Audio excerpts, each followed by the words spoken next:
ভারতের আগরতলায় বাংলাদেশের সহকারী হাই কমিশনে হামলা, জাতীয় পতাকা অবমাননা এবং ভারতীয় গণমাধ্যমে বাংলাদেশের বিরুদ্ধে অপপ্রচার ও সাম্প্রদায়িক উত্তেজনা সৃষ্টির প্রতিবাদে লং মার্চ করেছে বিএনপির ৩ অঙ্গ সংগঠন জাতীয়তাবাদী যুবদল, স্বেচ্ছাসেবক দল এবং ছাত্রদল।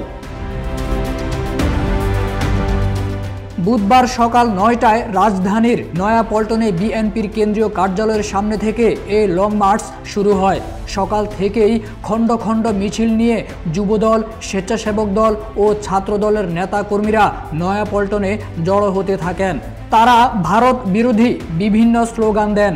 নয়াপল্টন ও এর আশপাশ কঠোর নিরাপত্তা নিশ্চিত করে আইনশৃঙ্খলা বাহিনী।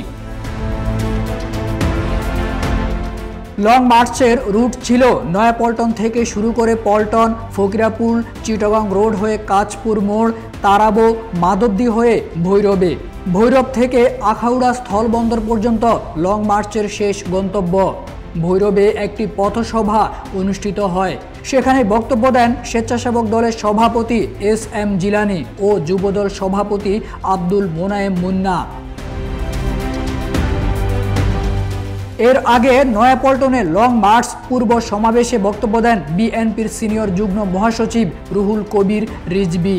সভাপতিত্ব করেন ছাত্রদল সভাপতি রকিবুল ইসলাম রাকিব এবং সঞ্চালনা করেন ছাত্রদলের সাধারণ সম্পাদক নাসির উদ্দিন নাসির। এছাড়া বক্তব্য দেন যুবদল ও স্বেচ্ছাসেবক দলের নেতারা।